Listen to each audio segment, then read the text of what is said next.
Once I cared for a woman in the ER who had been seriously considering suicide after her daughter had cut ties with her. She had relapsed on alcohol. She'd been brought in by law enforcement to the ER, and she got treatment there for days. We helped her detox from alcohol. We got her started on some antidepressants.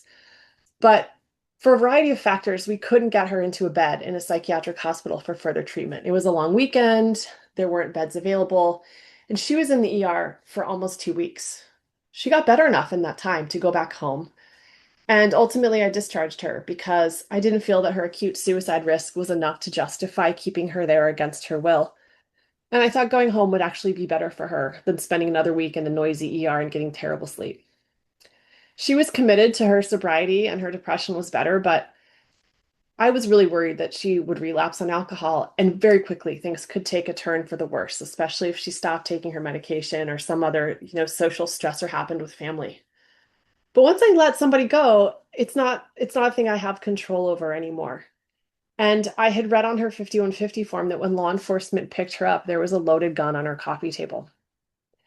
The state she was in when I sent her home, I wasn't worried about her using it. But if a few things happened, if a few dominoes fell, I was very worried about that gun being there. And this was something I could control. So I called law enforcement back and said, hey, for circumstances that I'm, not in control of, I can't get her into a psych hospital. She's going to be released and she's going to go home. And there's a loaded gun on her coffee table from when you guys brought her in.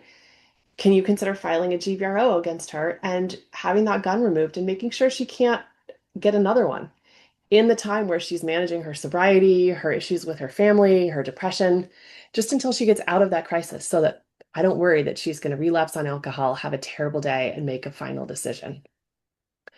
I know from the research that I do on suicide that removing the most lethal method of suicide from the equation when someone's going through a hard time can be the difference between life and death. It may not stop the person from feeling depressed. It may not stop them from drinking. It may not even stop them from making a suicide attempt. But it means that she has a much higher likelihood of surviving that attempt and then having time to handle all those other problems. So if she relapses, if she gets depressed again, and she grabs what's at hand and it's a gun, she's a 10% chance or less of surviving. But if she doesn't have a gun on her coffee table and she grabs a bottle of over-the-counter medications, her chances of survival are more like 90%.